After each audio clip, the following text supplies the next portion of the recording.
Hi, it's Jan Johnson, and thank you so much for tuning in today. And what we're talking about, and have been talking about, is the art of storytelling and your ability to become a storyteller, and that various things that make up stories and help them be interesting. And we've talked about researching how to do that. We've talked about the details that are interjected in a story. And today I want to talk to you about humor. Humor, to me, as they say, laughter is the best medicine. And I really ascribe to that theory. I always try to figure out a way to laugh. I think it kind of comes natural to me, but if it doesn't, if you've ever laughed, and hopefully you have, or gone to see a comedian, or have friends that you go out and laugh with, you know that it does your soul good. And so learning how to interject it yourself, lightening up, loosening up, and laughing at yourself, I think is good for all of us to do. And in the area of network marketing, it becomes something that is also attractive to people. When they can see, maybe you've gone through a series of problems in your life, and yet you can laugh about it. Or maybe you've observed others that have, and you can help them laugh about their situation. It's really important to learn how to inject humor. And I'm going to share with you a couple of stories from my life as a child that will let you know further about my life as a child. But these are stories I've told over and over and over again. And it makes me laugh at the situation of what I grew up with. First of all, I have shared that I grew up really poor, the oldest of 7 kids in a 900 square foot house. And we had 2 bedrooms.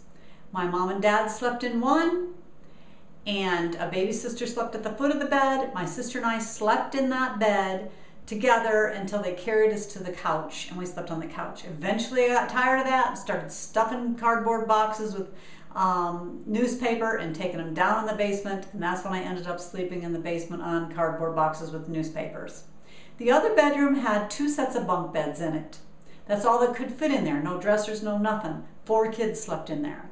We really didn't have anything to do. We lived on a really busy street and we didn't have toys. So for fun, we jumped on the bed. And my mom would come running down the hall and say, "Quit jumping on the bed." And she'd slam the door open. Well, my brother, who was kind of a mischievous one, took the doorstop out of the wall. And that was when we had the old plaster walls. And my mom threw the door open, said, "Quit jumping on the bed." And the doorknob went right through the wall.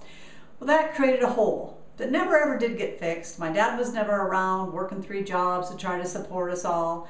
And so that hole remained there. And it came to be that my brother understood that he could taunt us with the fact that he could take one of our dolls. There were 5 girls and 2 boys.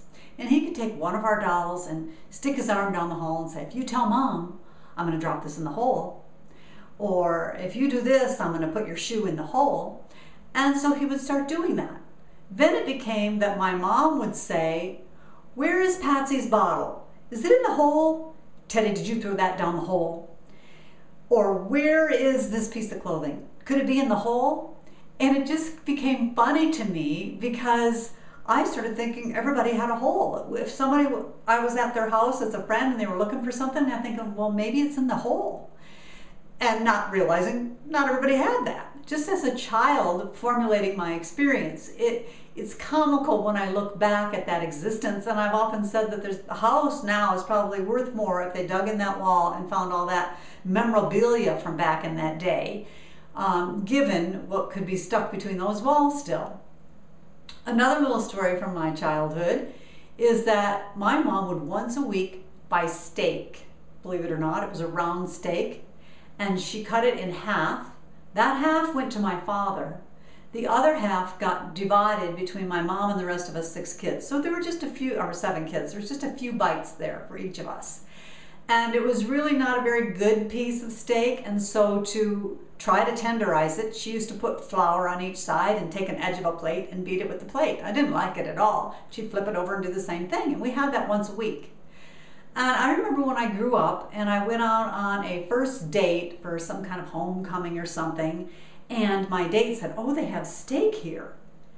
And I thought, ooh, but I was inexperienced and I didn't know enough to speak up for myself. I was going to get whatever he got. He said he was going to have steak. And so the waitress asked me what I wanted, and I said, "I'll have steak." And she said, "How would you like it done?" And the only thing I could think of was beat it with a plate. I didn't know how they made steak. And so when I look back at the way I existed in my family, could you look at it with sadness? Yeah, there were. I look at it with humor.